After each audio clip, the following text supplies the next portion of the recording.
There we go. I see two of you. That's never happened. Nice. I like it, though.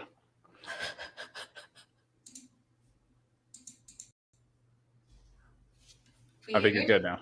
Yeah, we're good. Oh, it's because I have multiple tabs open.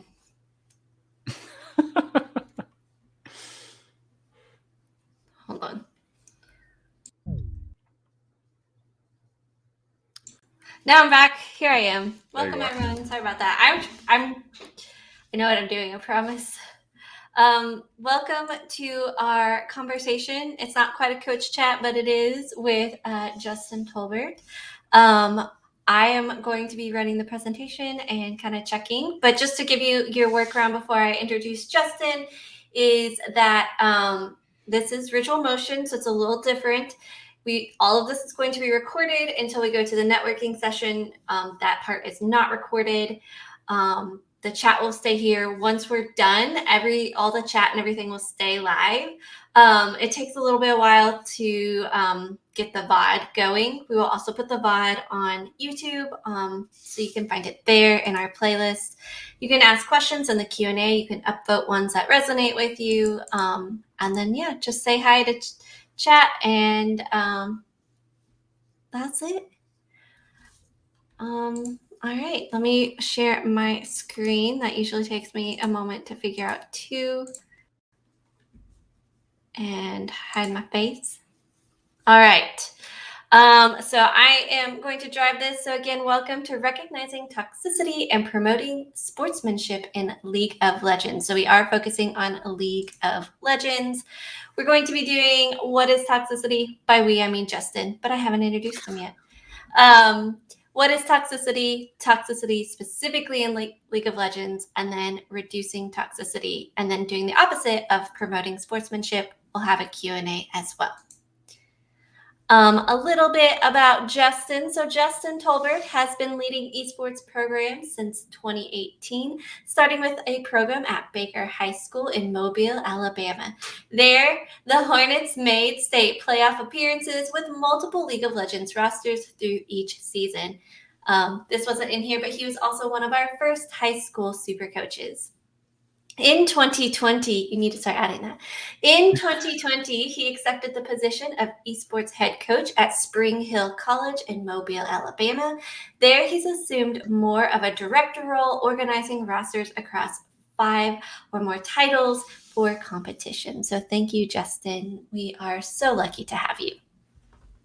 Well, thank you for the introduction. Yeah, I do forget that I'm one of the OG super coaches, and I guess I've been fortunate enough that y'all been willing to keep me around, and I make these webinar appearances every now and then, so that's always fun. All right, very cool. So you just want me to take it away? Yes.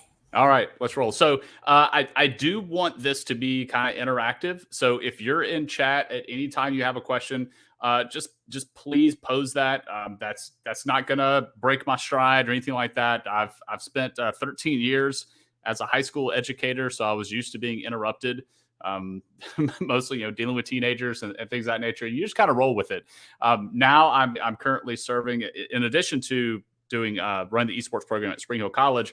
I'm what's called a technology resource teacher for the Mobile County Public School District. So I'm still kind of in the public school realm, and then I do the esports thing, kind of on the side.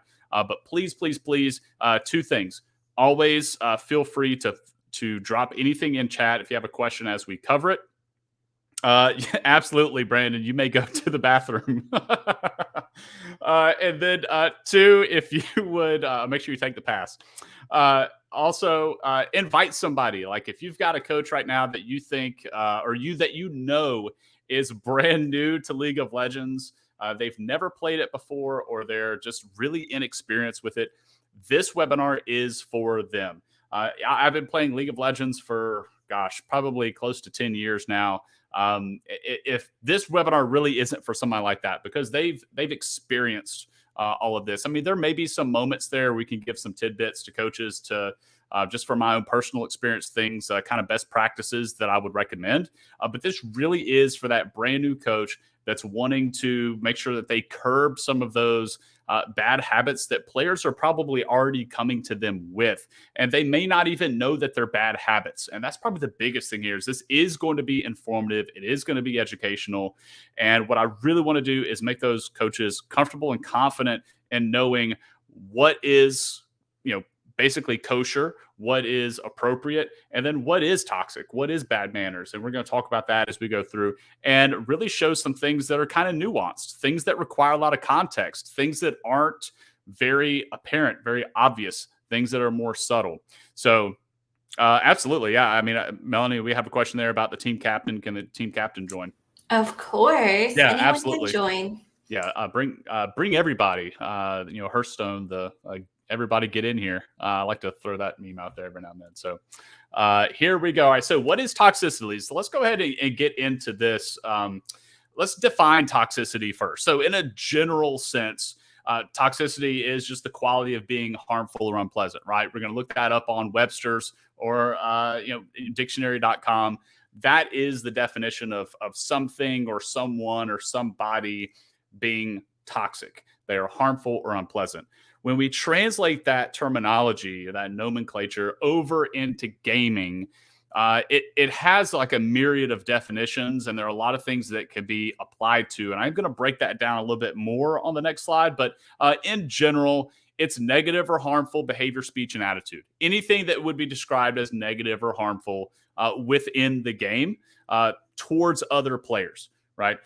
One of the interesting things about toxicity in gaming and specifically, esports is that toxicity, although it can be very, very apparent, and we're going to talk about briefly some of those elements that are very obvious, where a coach that whether they're brand new to the game or not, they can point their finger at something and say, yeah, that's rude. That's toxic. I know that's toxic.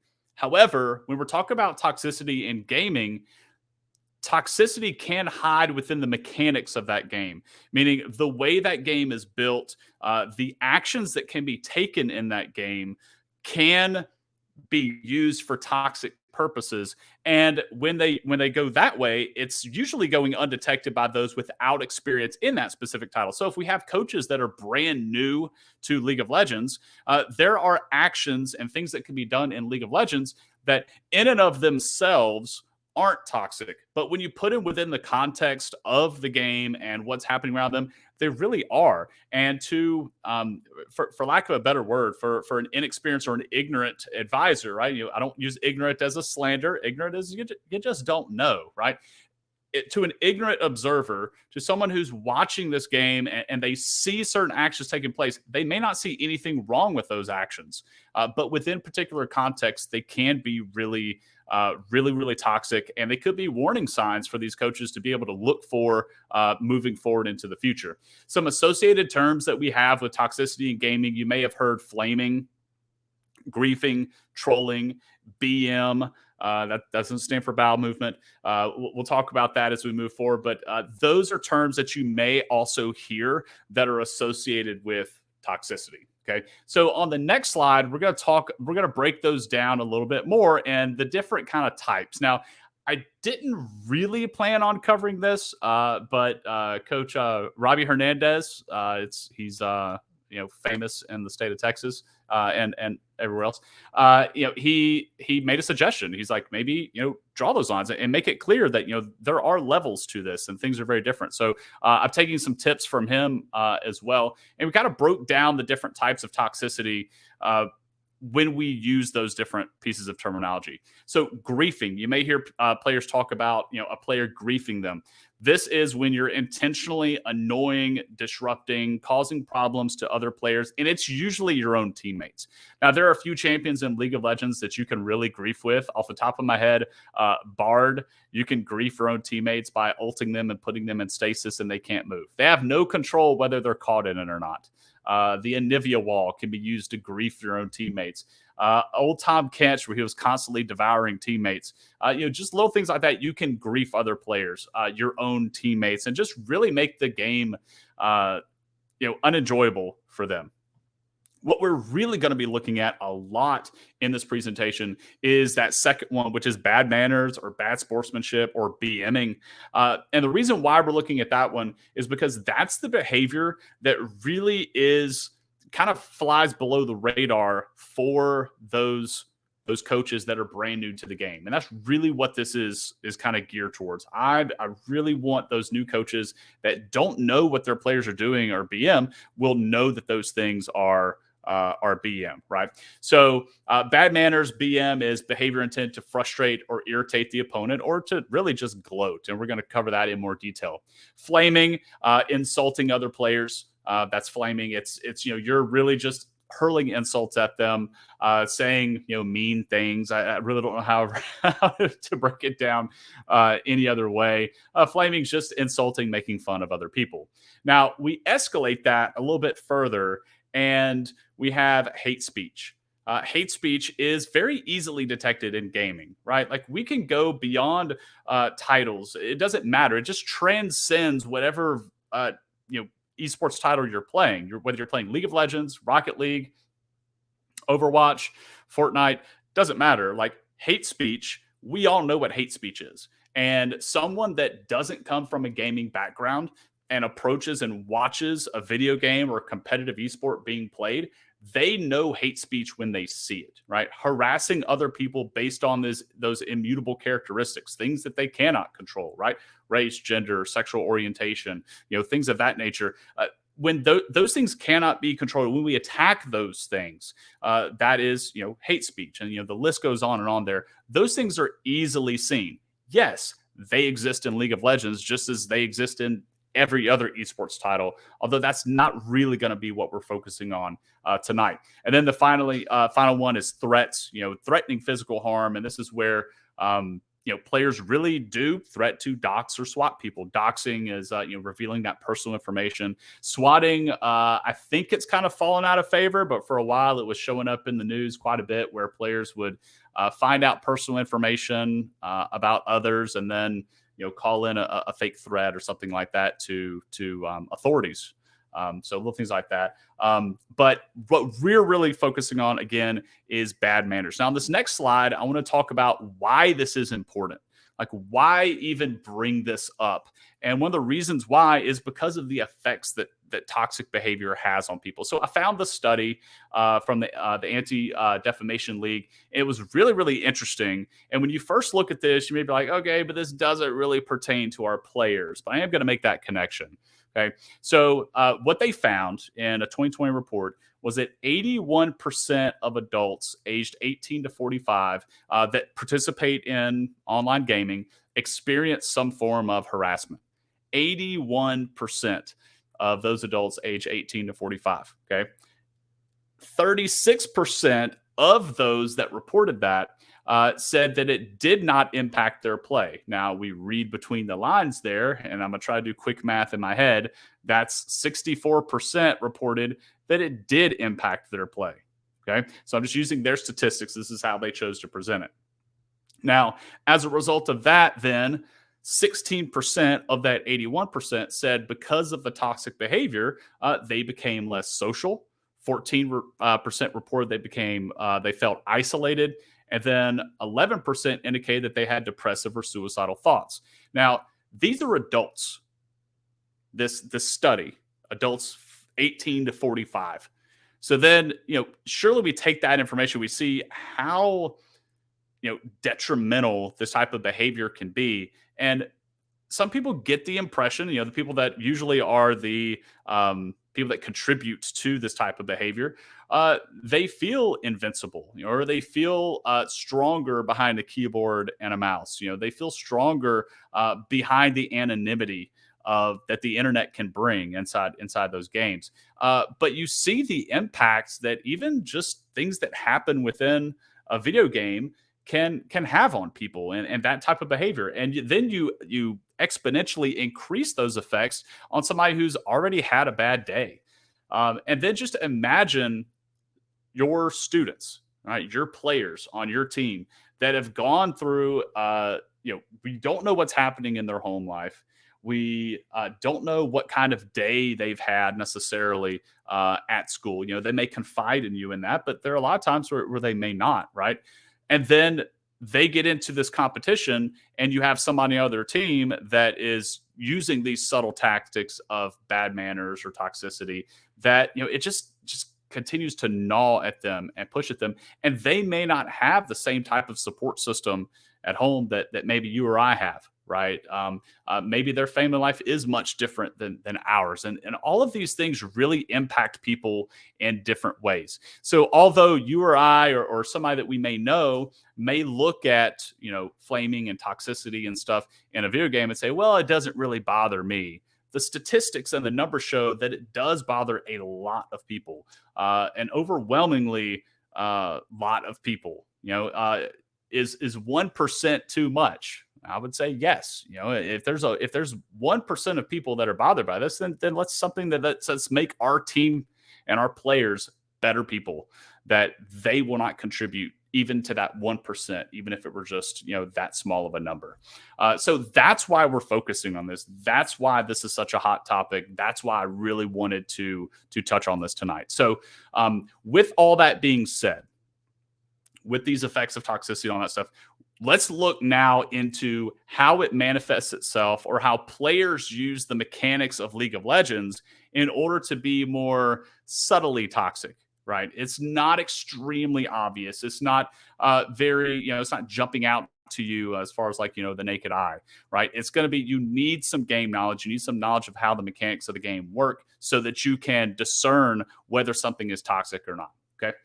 So yeah, let's go ahead and move on. So let's talk toxicity. And we're going to focus a lot on BM, right? And let me go ahead and throw this kind of caveat out there. A lot of this depends on context. And that's why the webinar is really important. So it's not just that I could generate this list of actions and give it to you and say, if these things happen, it's immediately toxic, because it's not that way, right? You're going to run into a lot of instances here tonight as I go over them, that it really is contextual.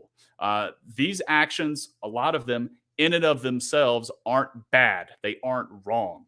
However, within the particular context, players have found ways, and the community itself within League of Legends have found ways to use this, and then it ends up translating into bad manners, BM, this really toxic behavior.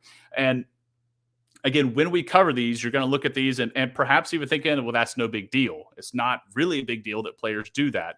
And what I would say in response to that is, usually actions like this end up manifesting themselves into something bigger later on.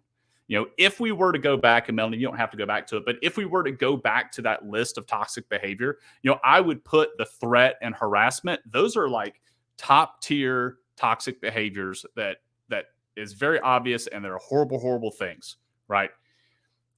A player in your game that's expressing bad sportsmanship, they're not threatening or harassing other players. But in my mind, one of the things that I'm going to be mindful of with my players is, a player doesn't just wake up one day and start threatening other people and harassing them. Usually there are stepping stones there, right? And sometimes these behaviors can almost be warning signs or red flags to you as a coach or an esports director or even a team captain, which I hope I have some players in here as well, to know that, hey, this could be a warning sign that even though the player is doing this in front of you, the coach or director or team captain, they may be doing worse stuff behind the scenes. So let's try to diagnose some of these things and catch these things out from our players, and maybe, coach them up, right? And try to kind of curb this behavior and nip this behavior for sure.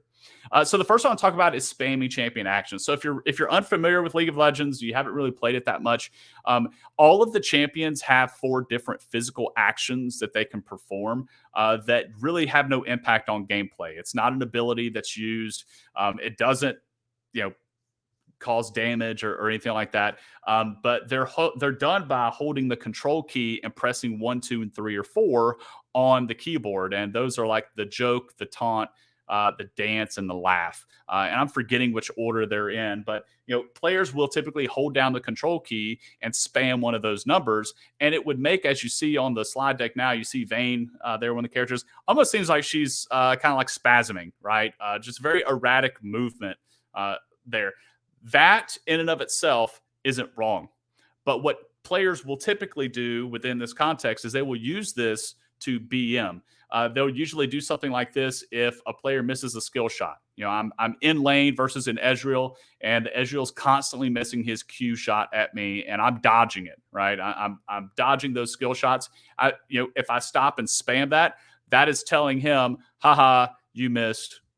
I'm better than you, et cetera, fill in the blank, right? Usually miss skill shots. They can also do it over an opponent's dead character model because when a player is on the gray and white screen, right, they've died, they're on the death screen, they can still see what's happening on the Rift. And you may have a player, do something like this over the corpse.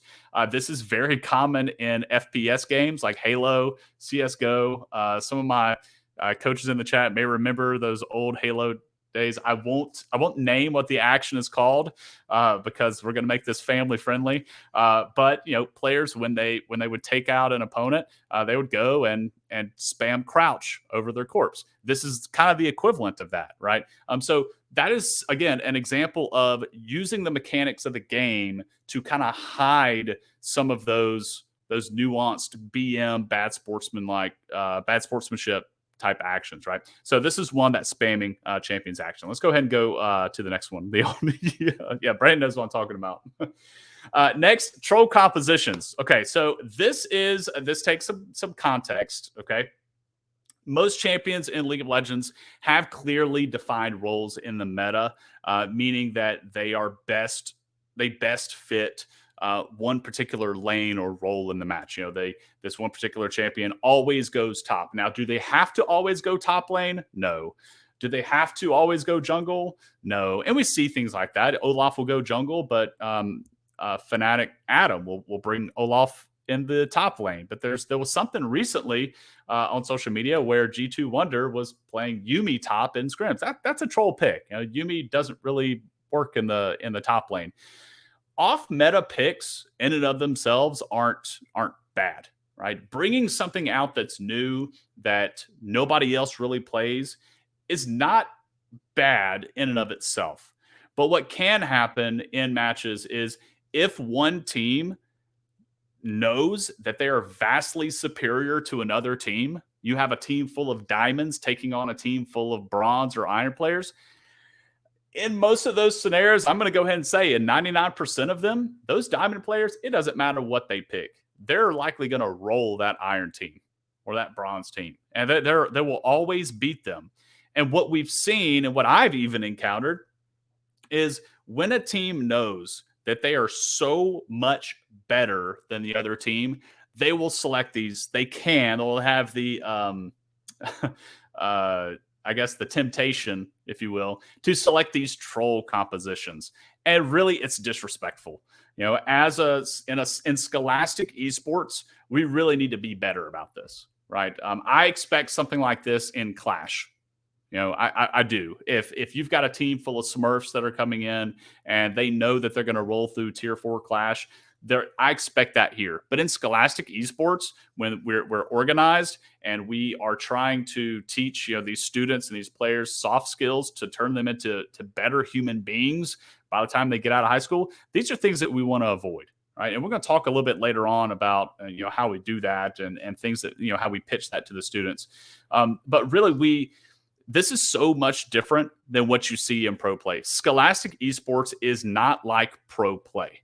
Okay, and I had this conversation earlier with a coach that said, how do you tell other coaches that this is something that they should take seriously when they see it happen in pro play, like the emote spamming and the troll compositions and things of that nature? The difference there is, in my opinion, everybody at that pro level, they've made it, right? They've peaked, right? They've got to that point where they are considered the best of the best in the country that they're in. Worlds is going on right now, and the West is being absolutely decimated. They just went 0-6 the other day, spoiler alert.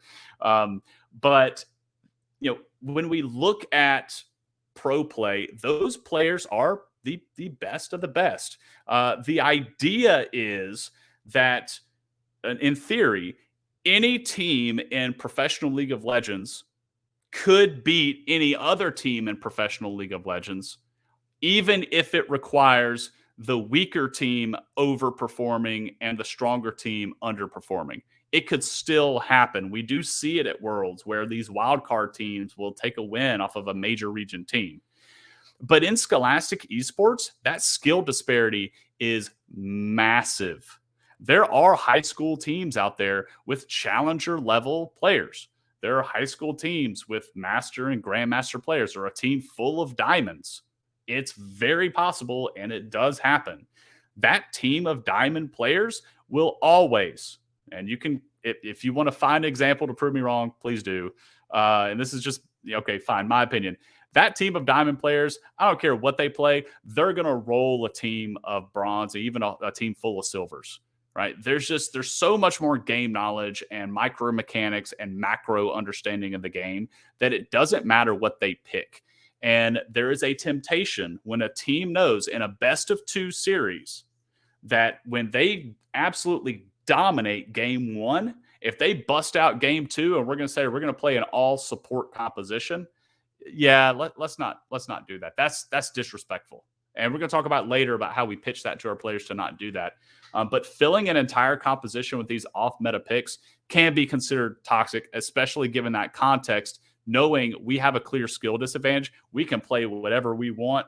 Yeah, that's bad manners. It really is disrespectful, and it can be masked within the, like even champion select. Okay, let's go to the next one. So next, let's talk about fountain camping.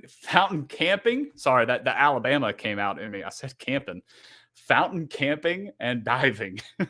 So you may be familiar with the term spawn camping from like FPS. If you know where the opponent is going to be spawning on the map, you'll position your players around it. Thank you, Rick. I appreciate that for the support.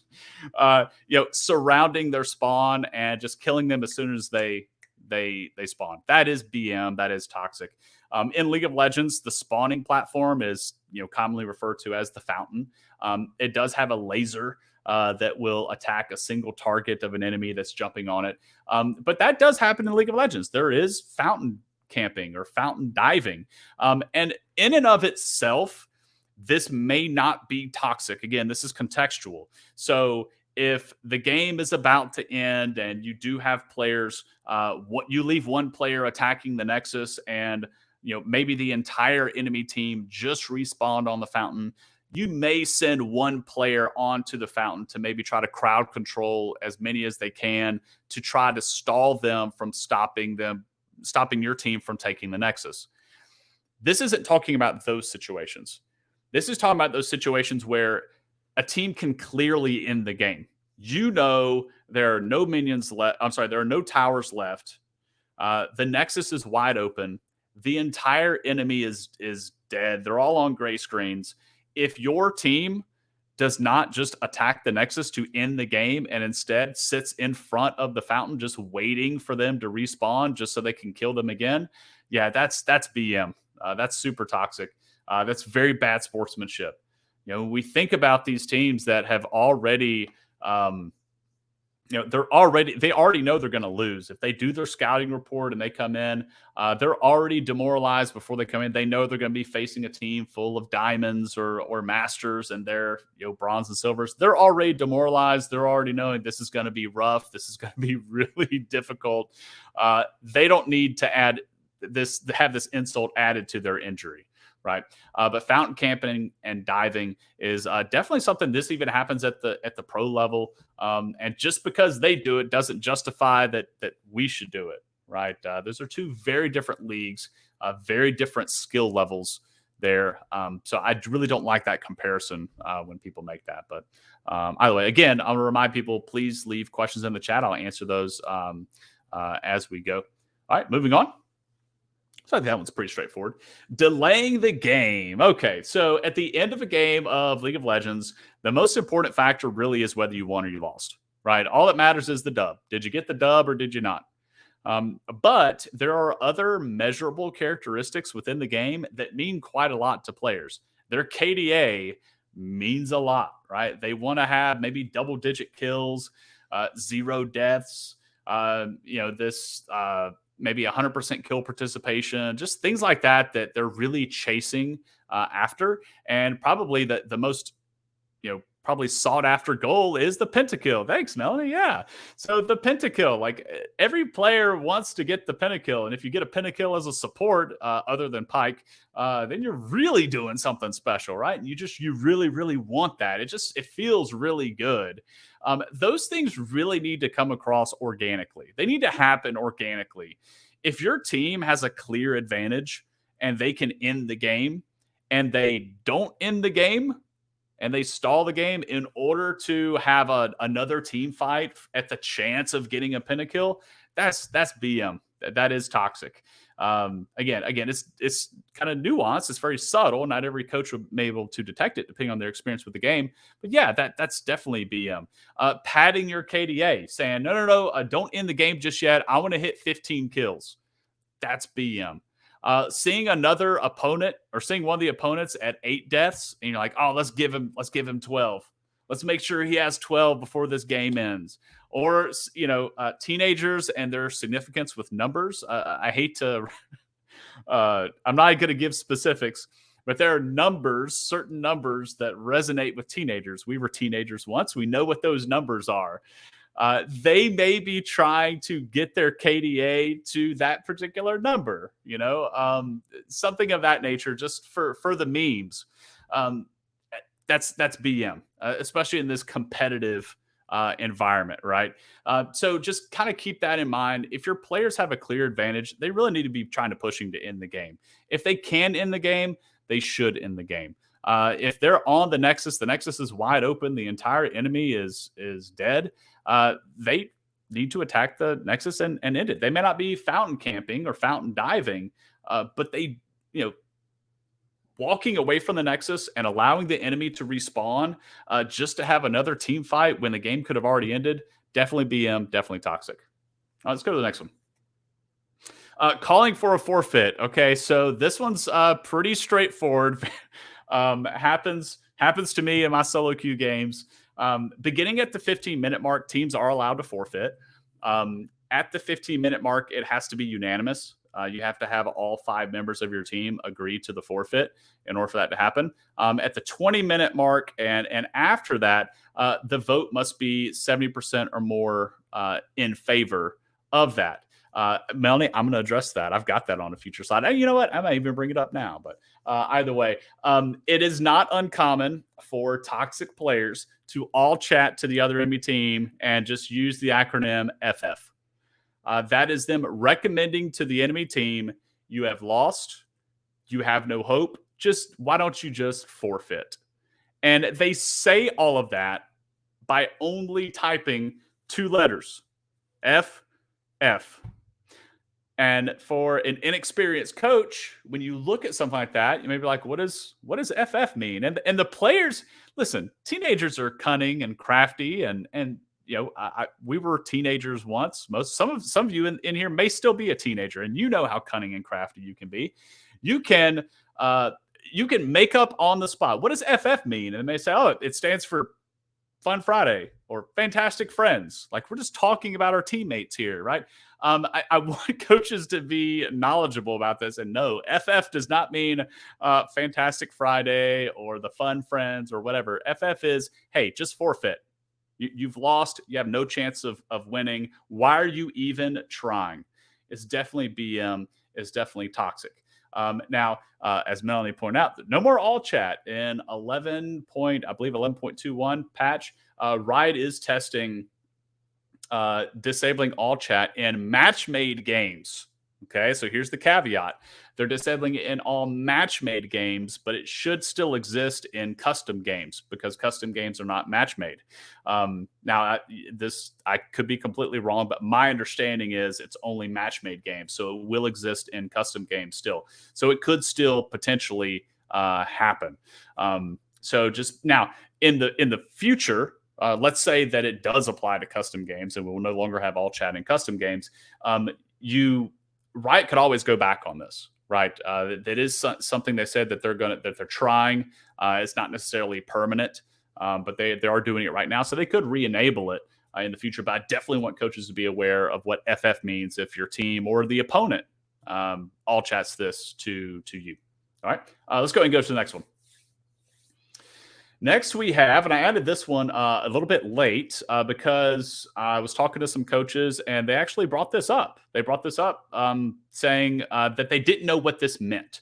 If they see something in chat that says top diff or bot diff, and one I didn't put on here is gap, like top gap, jungle gap, support gap, things of that nature, or easy, or for easy, like EASY, easy. So at the end of a 20-plus minute game of League of Legends, players are definitely mentally strained, right? Not only have they been in school all day and they're dealing with homework and things of that nature, they're also probably been thinking about competition all day long. It's been on their minds. They're going through their draft strategy and they're going through their what ifs, what if this happens wrong? And so they are kind of putting a lot of pressure on themselves. And then once they get in the game, especially if they're being outclassed, that is mentally draining and mentally straining on them. They're exhausted and extremely frustrated, I'm sure. Winning teams and sometimes in those situations will all chat terminology like this, like GG easy, like good game. This was an easy one. That's disrespectful. It's bad sportsmanship. The team that lost already knows that they lost badly. You don't have to tell them that. It's not like it was a massive revelation to them and they're like, oh, I didn't realize that we got beat so easily. Who knew? They know they got dumpstered and they don't need the better team to really rub it in. But the other thing that you're going to see is terminology like top diff, bot diff, jungle diff, mid diff, support diff, team diff, where that basically means there was such a difference in the skill level in that particular role between the top laners that made the difference. And that's why we beat you so badly. Now, you could also see this kind of tongue in cheek, right? It really is contextual. You may see, I've teased sometimes where I get completely beat in a game, and I'll talk to, my teammates. If I lose bot lane really, really bad, but we somehow still win the game, I may tell my teammates like, hey, that was a bot diff, or a bot gap, just kind of like almost bragging like, yeah, look how well I did when I really got, completely blasted. So it is used sarcastically from time to time, but in a competitive sense, this can be really used for BM. We need to be on the lookout for that. So I do want you to be aware of those types of that terminology that is commonly used. Okay, let's go to the next one. Next, we have spamming the missing pings. Now, this one, I'm going to have some League of Legends regulars kind of call me out on this because context is really, really important. But the missing ping in League of Legends is really useful. The teammates will use this to let the rest of your team know that an enemy is missing from my lane, or I don't know where this enemy champion is. And it's very important to know that the enemy team does not see your team's pings. So we talk about spamming missing pings, how this can be toxic, even if the enemy team doesn't see it. This method is used for different things. One, if your teammate's being toxic, they're being toxic to each other, right? Your bot laner could be being toxic to your mid laner. If your mid laner makes kind of a rough play that did not work out well, maybe they're missing some skill shots, or they die unexpectedly, or make a play that really gets them caught out and swings the game in the favor of the enemy team, they may spam those missing pings on top of the corpse of their own teammate. So a lot of what we've talked about so far has been being toxic to the opponent, but remember, your team can be toxic to each other as well. Even though they're teammates, they can still be toxic to each other. So that's one way that this is used. The other thing I want you to be aware of is, even though it's not just toxic, it can still be toxic to the enemy team, even when they don't see it. And you need to be aware of it, especially if you're streaming your matches. So this is also used if the enemy does something that a player feels is dumb or unskilled. They may spam question mark pings on top of the enemy. If you're streaming your matches, that's going to show up on stream through spectator mode. So other people that are watching the match will see that. So even though the opponent may not, you're still setting just a really bad example. You're having a really bad image for your program or for your team by having that. That does show that there is, a little bit of that BMing and toxicity going on there, even if it's not very apparent to the opponent. All right, moving forward. I forget how many of these I have. It's quite a bit. I think this is the last one before we get into what we can do. Rage quitting is another one. Rage quitting isn't something that really impacts your opponent, but rage quitting does impact your own team. There is a habit that players have of Alt F4ing in the game where they know the game is lost. The opponent is already attacking their Nexus. They may hit Alt F4 to just go ahead and close out the game because they don't want to see the animation of the defeat screen or even the victory screen come up. So they'll Alt F4 real quick if they know, okay, game's over right here. That's not really what I'm talking about. What I'm really referring to here is players getting so frustrated at a lost team fight or something failing in regards in just general gameplay, and they'll just Alt F4 real quick. Now, the opponent doesn't see this, but again, it does show up on stream, and the other teammates see it. And it really, although it's not, harassing a teammate, it does show, elevated frustration. And my concern would be if my players are willing to rage quit a game, what else are they willing to do?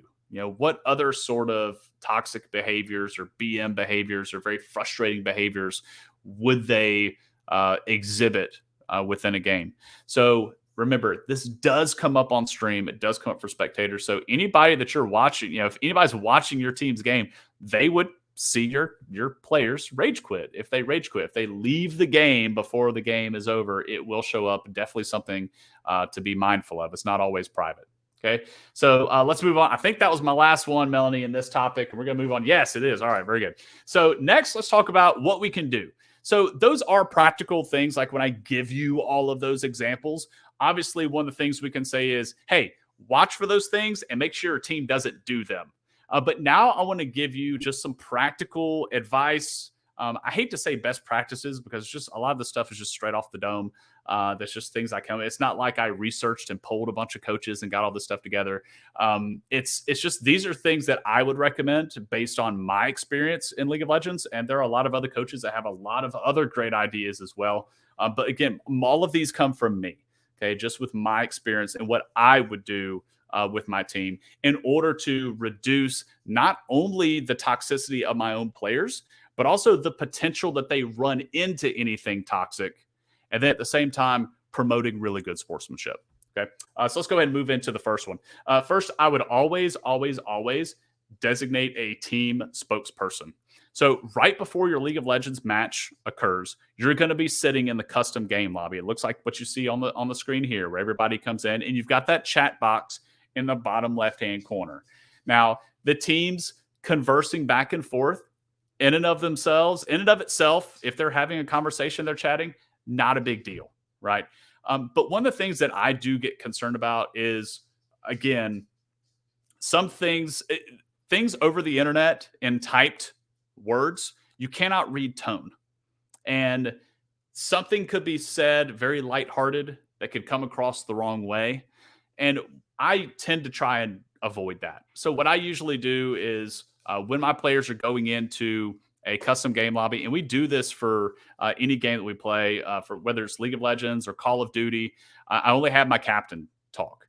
Just to reduce the possibility that they're going to run into some sort of instance where they're going to say something that could be taken the wrong way.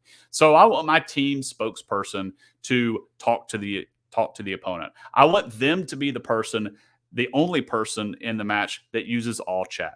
And you need to have this person because not only do they need to communicate with the enemy team right before the game starts with, maybe we need give us like 5 more minutes, or we're ready to start, or you ready to start, but also in the middle of the match, in case there's a pause or something of that nature, they need to pause and give a reason why they paused, things like that. So I would always designate a team spokesperson, and this doesn't have to be a team captain. And this really could be a role that you have a player on your team that maybe feels I hate to say underrepresented, maybe underappreciated. They don't feel like they're they're in the spotlight.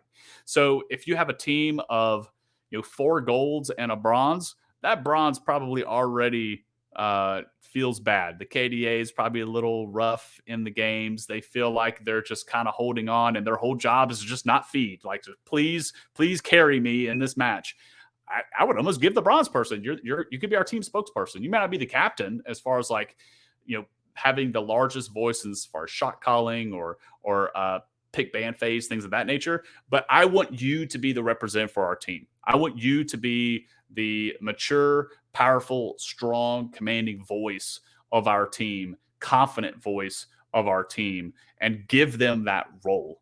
And have the other players. We're going to restrict what they type. And I'm going to tell you some things that they can type, and I would encourage them to type. But designating that team spokesperson, I think, would go a really, really long way. Let's go ahead and hit the next one. Next, I would say disable all chat, and you have a little asterisk there because Riot did say that they're removing match made all chat for the time being. And this really doesn't impact the custom games that you have that you'll play through Play Versus for League of Legends. However, this is good practice for your players when they're not playing with the team. If they're playing solo queue or just normal draft or even flex queue, disabling all chat is just going to get them in the habit of not only not seeing what the enemy is sending to them, but also not being able to send messages to the enemy. One of the things that I've mentioned before is these players don't typically, and even us people, we don't typically just wake up and decide to just be a jerk. Normally there are steps there. Maybe we kind of feel the waters out a little bit, be a little toxic here and there, BM, and then it escalates into something as you get away with things and you feel more confident in that. So I think this is a really good practice, especially for newer players, because all chat can be really toxic. Now, by default, all chat is off. You have to enable all chat. Again, with this patch, they're removing it. But if they were to bring it back, then I would say to encourage them to disable it, especially when they're doing normal draft queue, blind pick, things of that nature. Again, this does not apply to custom games. We'll talk about custom games here in just a bit. So let's go ahead and go to the next one.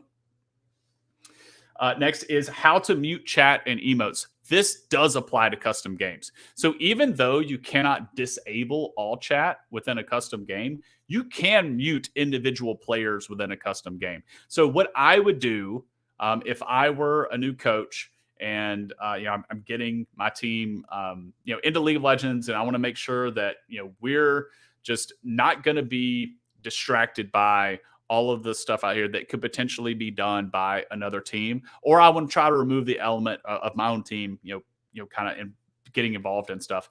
If they hold the tab key while they're in the match, you'll see this on the scoreboard, these little indicators, these check boxes next to the enemy team's item list, right? Their item builds.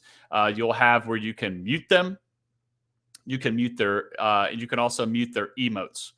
So you can mute the face mutes emotes, and the chat bubble mutes chat. So even though all chat may be on for custom games, you can just mute those individual players.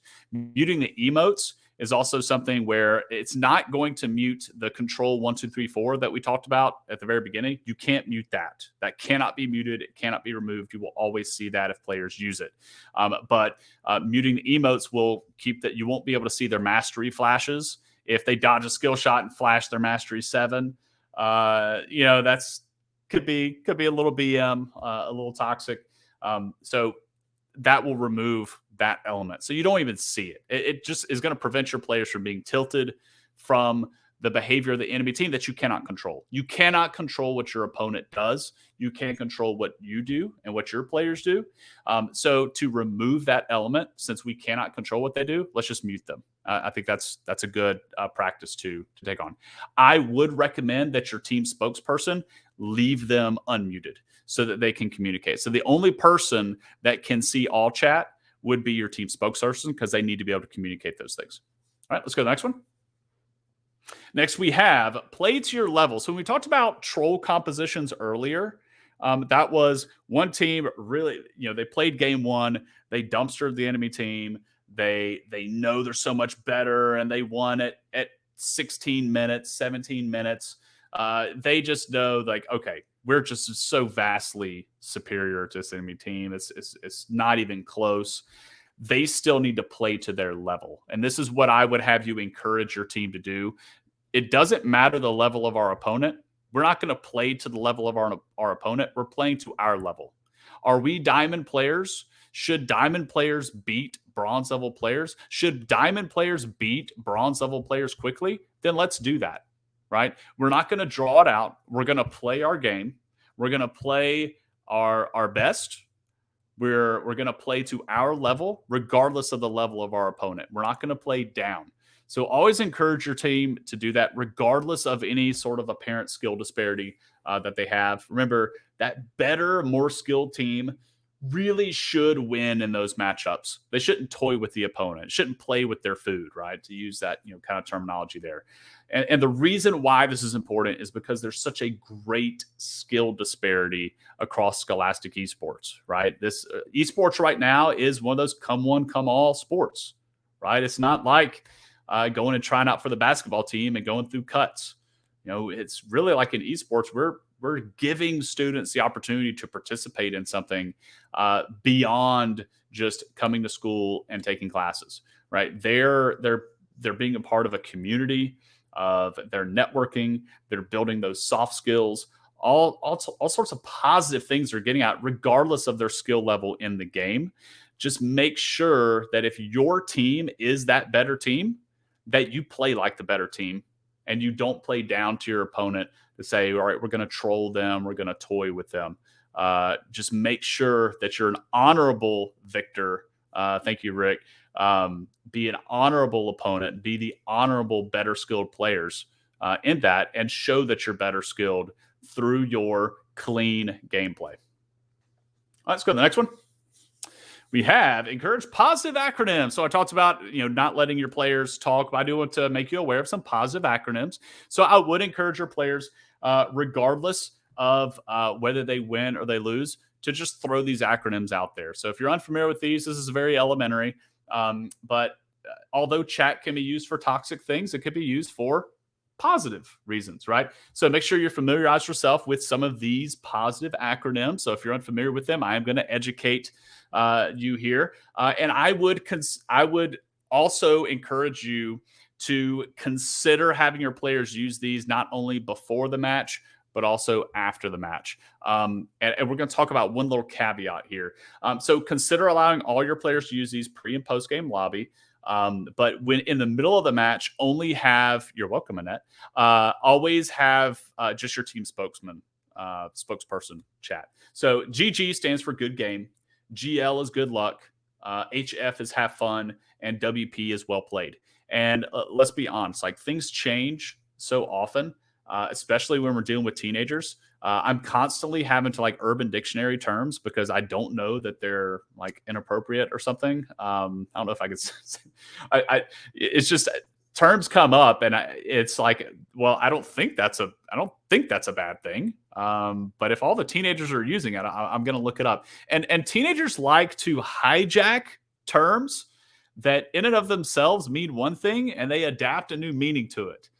The one from, I'm aging myself here in this, I think it was 5 years ago. I don't know. Maybe I'm making myself look like a moron here, but Melanie's throwing Urban Dictionary in the chat. Ratchet. When teenagers started saying things were ratchet, I was like, "What you're talking about? Like the tool, right?" But that's not what they're talking about. Or they start to describe another teenager as being messy. I'm like, "Oh, well, they didn't." They're not tucking their shirt in, or they didn't bathe, or when they eat, they're getting, food stains all over their shirt. That's not what messy means. Messy was like, I guess, nosy and causing issues and getting into people's drama, things of that nature. So, but as of right now, that's what these acronyms mean. Okay. That's all I say. As of right now, GG is good game, GL is good luck, HF is have fun, and WP is well played. But it could change in the future. Just always keep that on your radar. Now, contextually, these can also be used for toxic purposes. If you know that you've just pretty much won the game, and or maybe the game's not completely over. I'll put it that way. If the game is not completely over and there's still a chance for the enemy to come back and you all chat GG, it's a little toxic, right? Because there's still a chance that you could throw. There's still a chance for the enemy to come back. So again, everything does rely on context. So I did want to throw that little caveat out there. It's not as cut and dry as I make it sometimes. All right, let's go ahead and go to the next one. Moderate your player names. Okay, as a coach, please, please, please take this responsibility.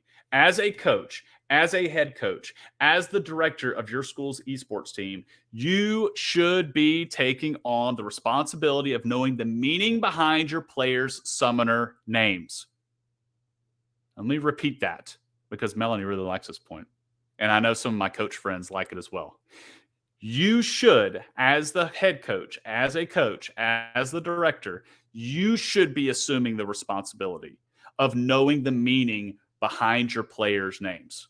It's not uncommon for players to hide toxic things within their summoner names or toxic terminology. Phonetically, yes, absolutely. Know how it's pronounced. Even ask them, how do you pronounce that? You may even ask them, what does it mean?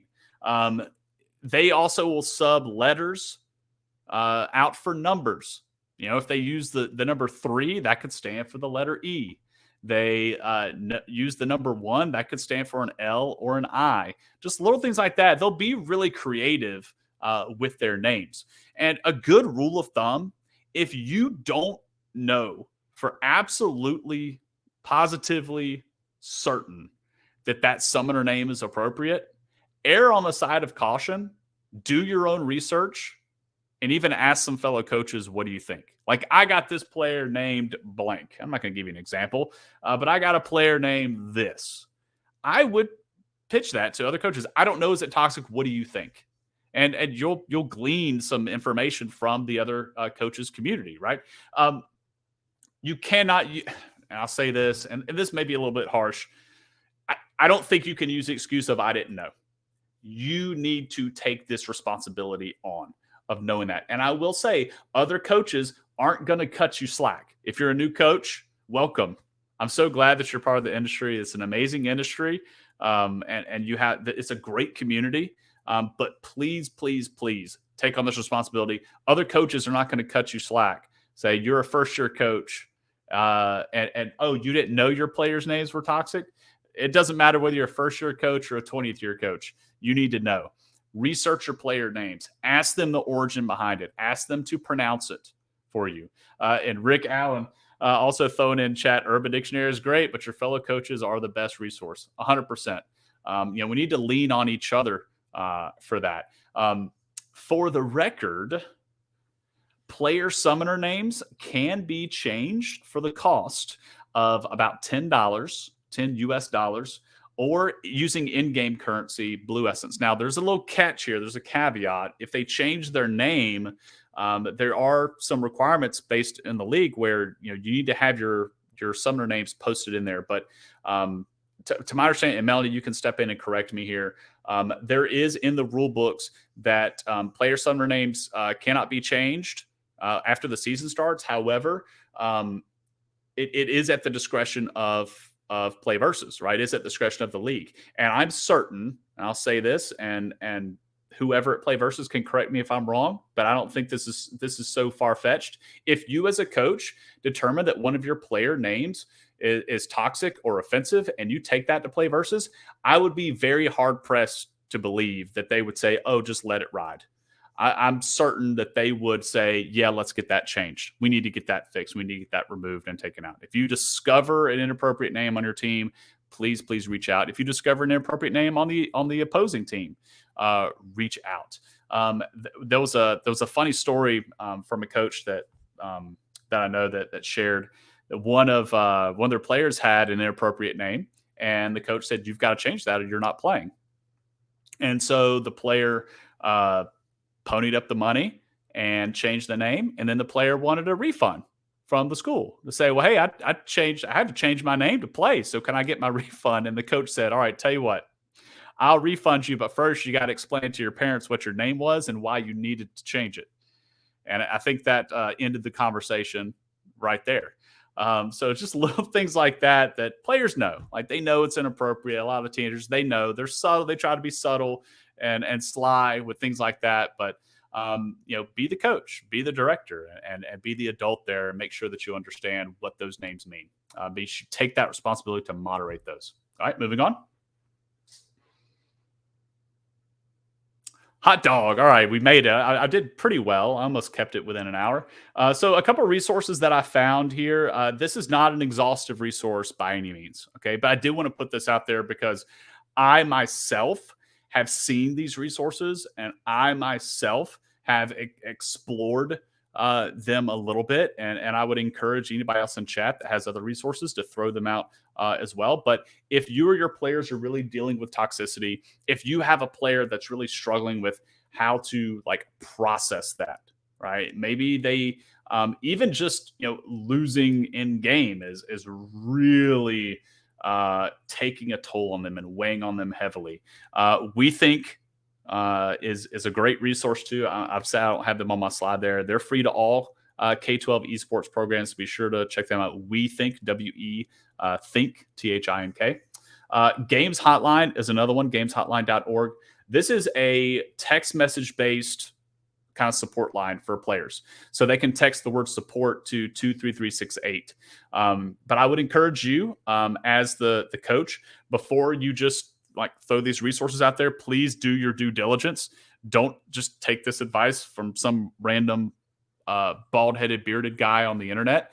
Go to the website, right? Look it up yourself, do your due diligence, research it, and say, yeah, I think this is a valuable resource, and I'm going to direct my players to that. I have a player in mind that I want to direct them to. So please do that. The other thing I found the CyberSmile Foundation. If you go to cybersmile.org/gaming, they have a whole wealth of resources there that you can use, and it's also a lot of articles, but there are coping strategies. I thought this was really cool. Just resources for players to pull, and even for as coaches to pull and share with their teams to say, this is something that we can do, that you can help them with. So Melanie posting their Games Hotline's great, but they have specific hours and not always open. So so again, do your research. Thank you for pointing that out. I do have that missing on my slide here. They also have some things from CyberSmile Foundation about personal improvement. So it's not just gaming and being better in the game. It's a lot of stuff too with like time management and things of that nature, and how you balance a schedule around being and doing gaming and esports and things of that nature. So definitely check it out. Two really cool resources there, as well as We Think Inc.us. So some really cool resources there for you and your players to be able to take advantage of. And moving on, we're going to go to our final portion of the webinar, the Q&A. Right? I believe I have a Q&A slide on there. I have a question in chat. Thank you so much, Melanie. I had chat pulled up, not just Q&A. Question in chat. Choose.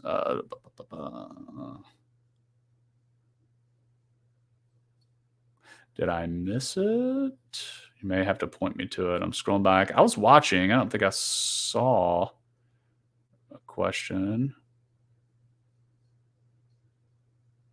Okay. Recently heard someone keep saying "okay, boys" so much to refer to as a team. As far as like, are you asking like, is it toxic, or am I aware of any terminology that I'm not aware of? I would say that I think saying "boys," especially if you have a team of, if you have a very diverse roster. Right, that could be something that would be, players would be, I would say, sensitive to, and really things. There are also things regionally.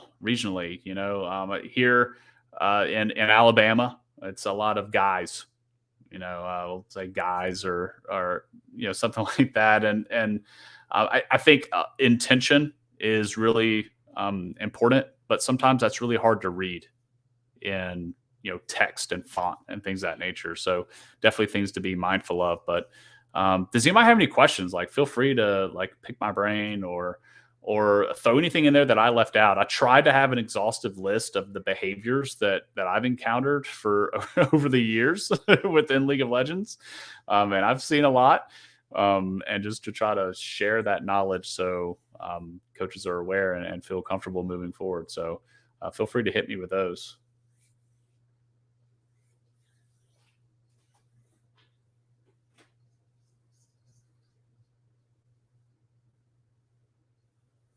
So it looks like we're not having any questions right now.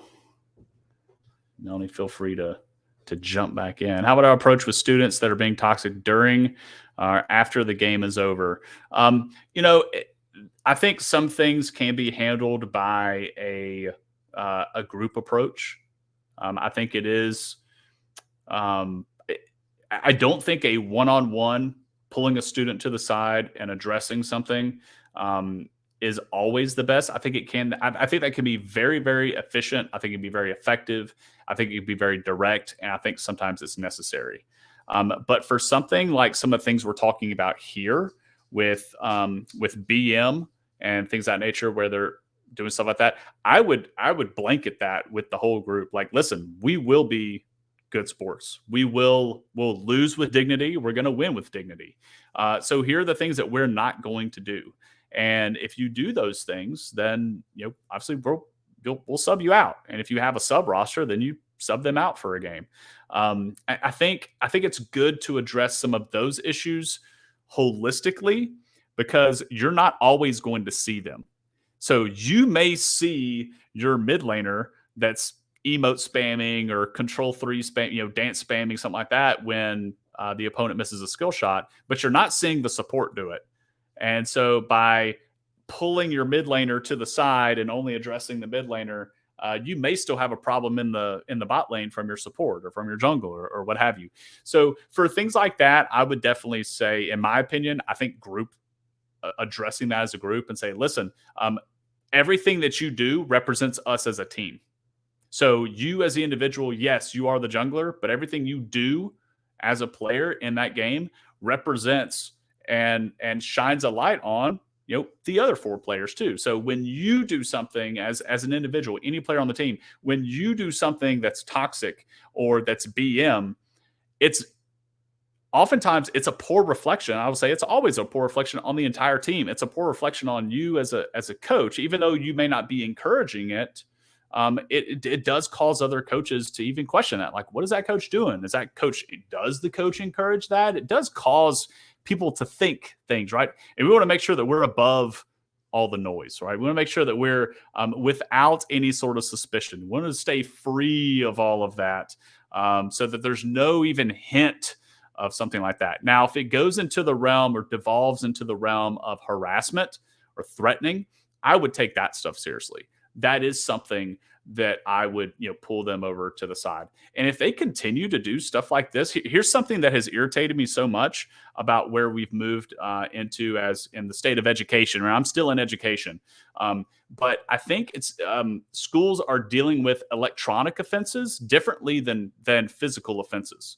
So if I have one of my players says something racist or homophobic or whatever, harassment in game, for me, that's no different than they just walked into the middle of the classroom and just said it out loud. Like, really, like, what is the difference? I mean, it's still, we need to hold our players to a higher standard. So in situations like that, even though it's in the digital space, I still think we need to treat it as seriously as if it occurred in the physical space. So for me, that'd be a write-up. I mean, I may deal with the kid first, but the kid continues to do it. I mean, you're representing our school. You're having the opportunity to do this, and I would seriously consider, benching them, removing them from the team, even, or even escalating it further and getting administration involved. Because if they're willing to do that in game, are they also doing it in class? Are they also doing it in the hallways? And I would really treat those situations very, very seriously if it is escalated to that type of point, right? So I had a question here. What do you do when you have a toxic player? And then the follow up there is zero tolerance or counseling. I think it really comes down to, I think there can be a blend of the two, right? I think you can mix and merge those two together. I think esports with a zero tolerance policy can be detrimental.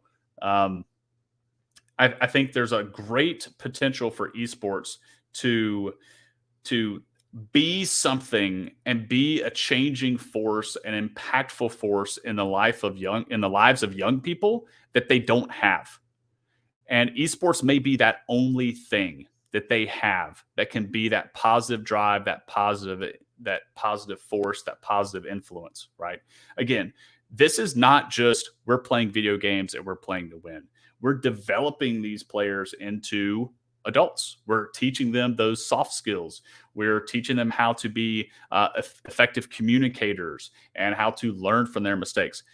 100% counsel. 100% I would counsel. And as I mentioned before, if it continues, then yeah, I would consider removing from the team.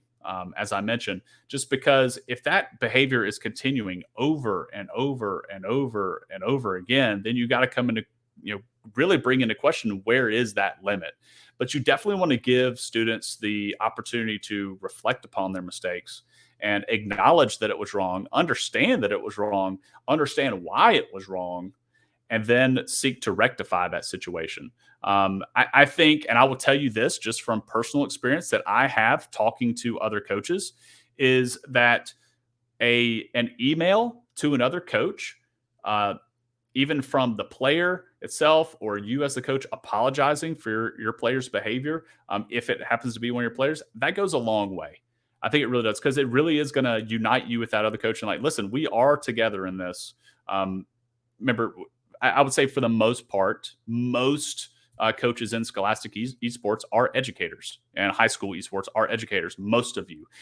So we are all on the same team, right? And we all have a heart for young people, right? And we want to develop them and we want to grow them into,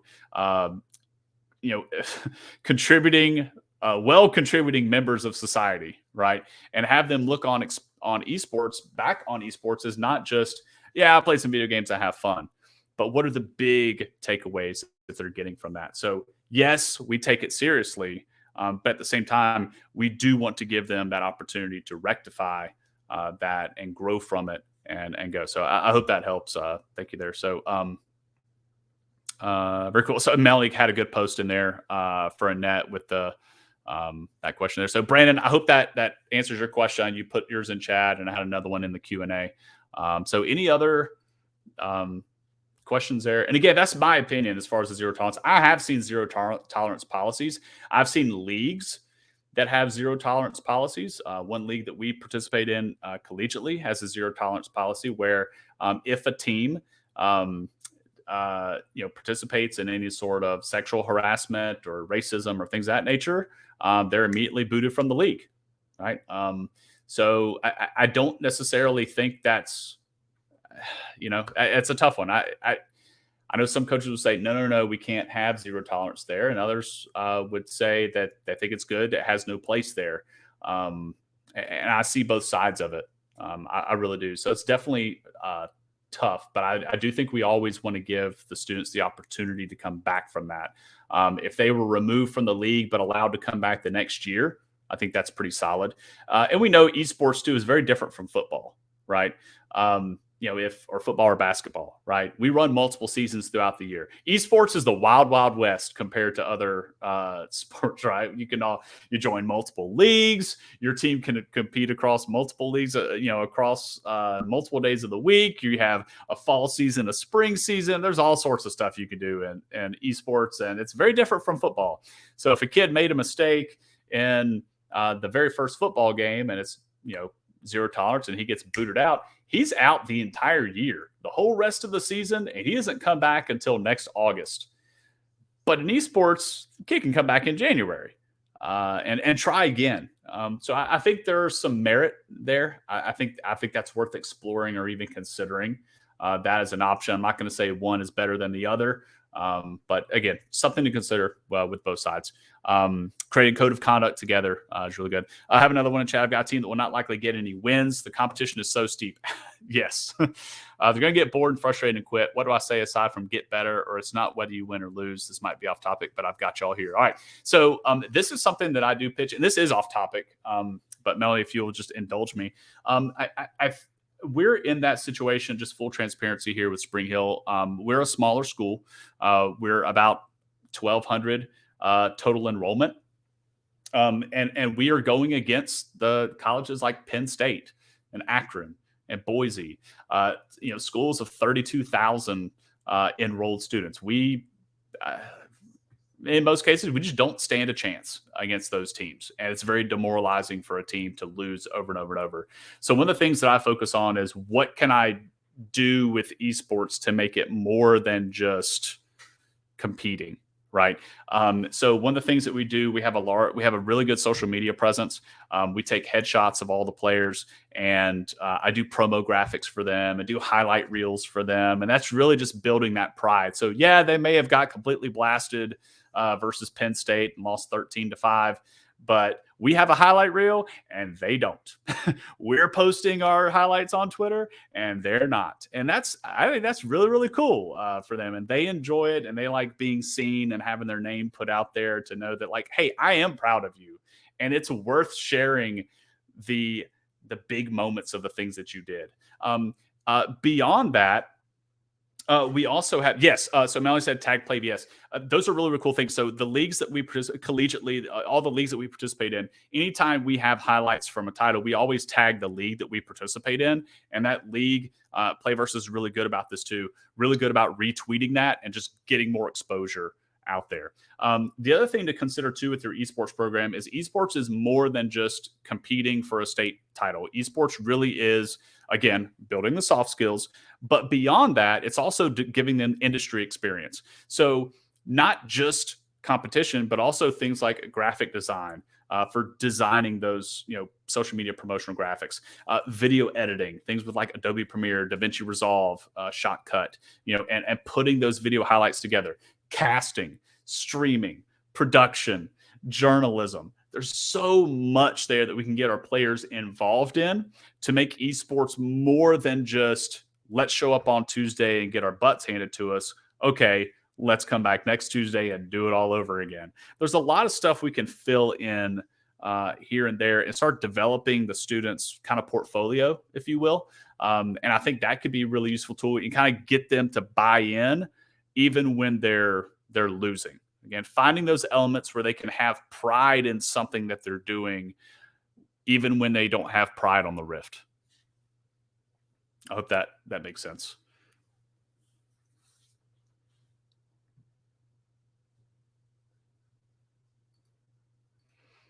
All right. I went over an hour. That's okay. It was great. Technically, I schedule an hour and a half for these. Oh, good. So I could just kind of you can keep going. No. So thank you so much, Justin, for joining us. We do have time if you do want to ask a couple other questions. They don't necessarily have to be on topic. That's okay. But I think that hits sportsmanship for sure.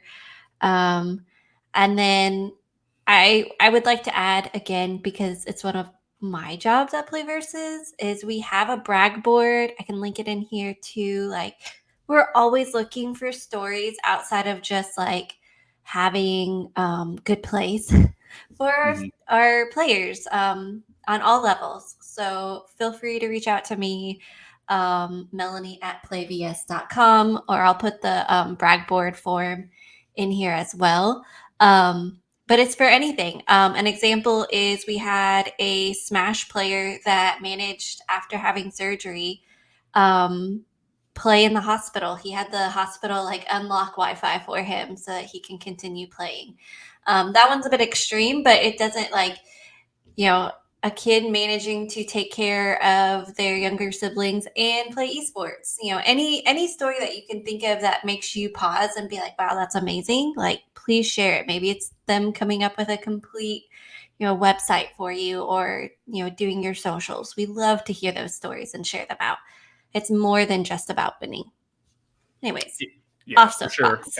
And I posted our Twitter on there just to give you an example. It's not to plug, you don't have to follow us or anything. You should though. Hopping on there, you start to scroll down, you'll see like our game day graphics that we put out, and that's just featuring our players. Like we have their faces out there. And I had done a thing in the past called a Badger bio. Badger's our mascot. And it was to show,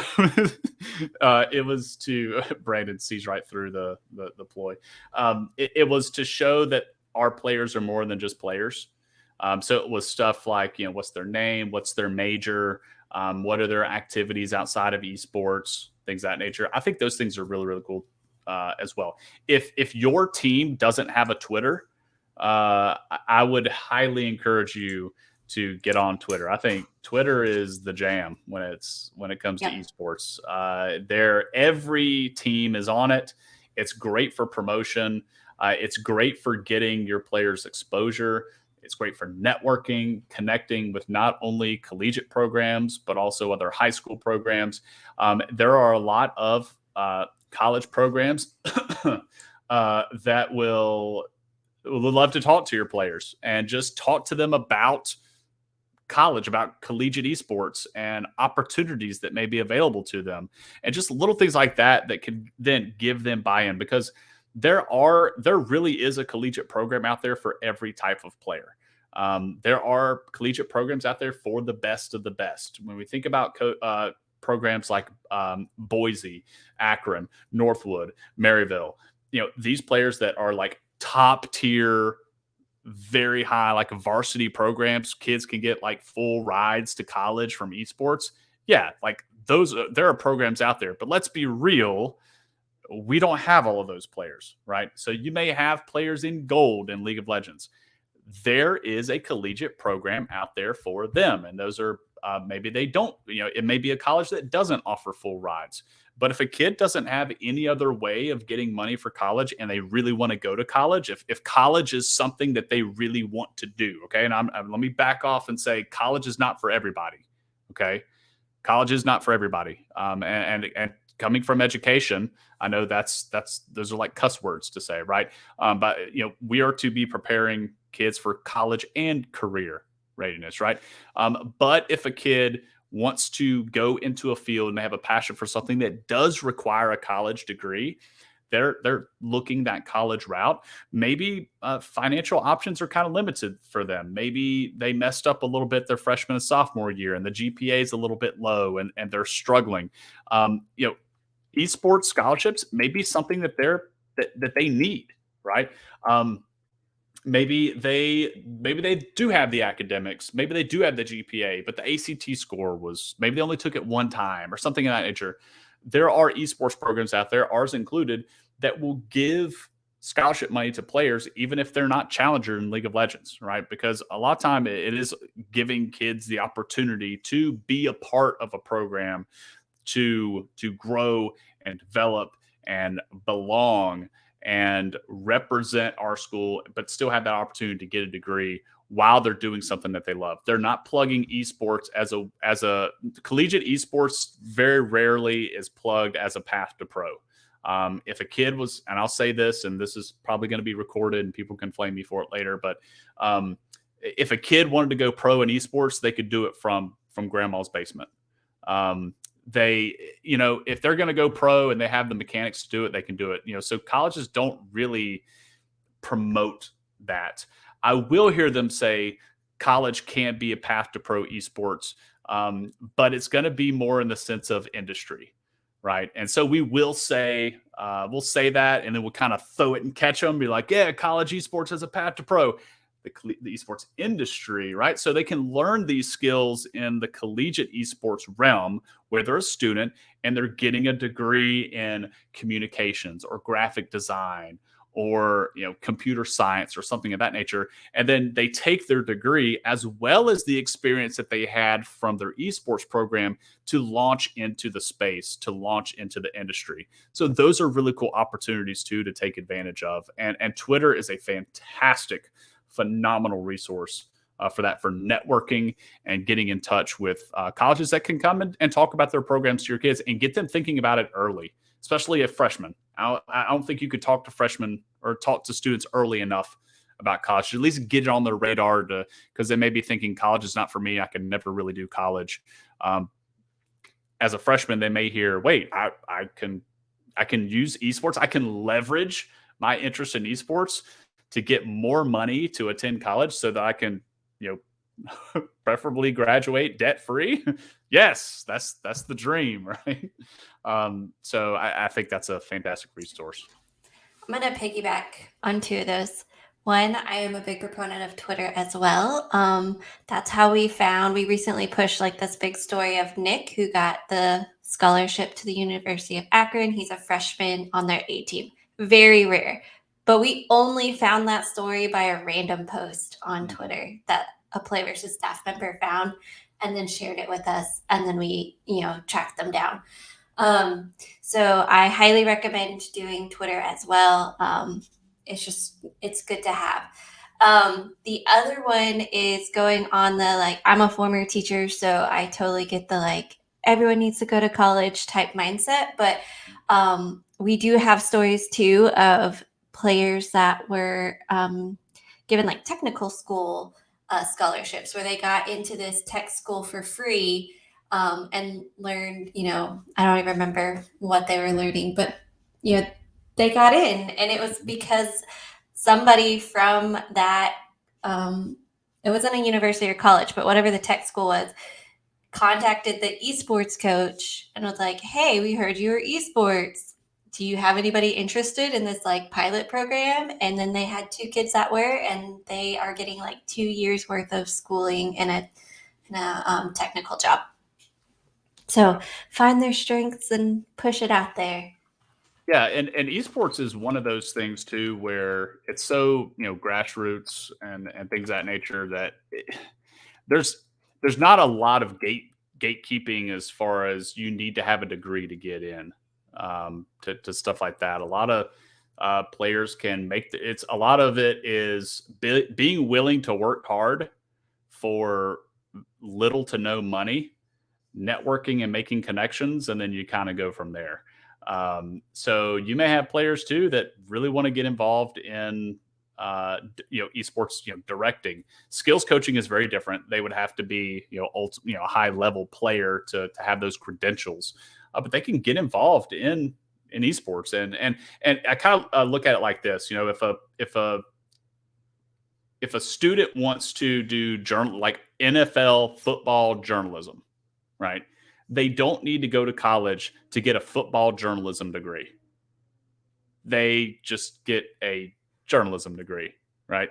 And esports is no different, right? If you want to do journalism for esports, get a journalism degree, and you can fall back on it, right? And this may just be complete opinion here, but you want to go into graphic design or video editing, production, things of that nature. You get a degree in that, and so it gives the kids a wealth of opportunities, and they can still make their way into esports.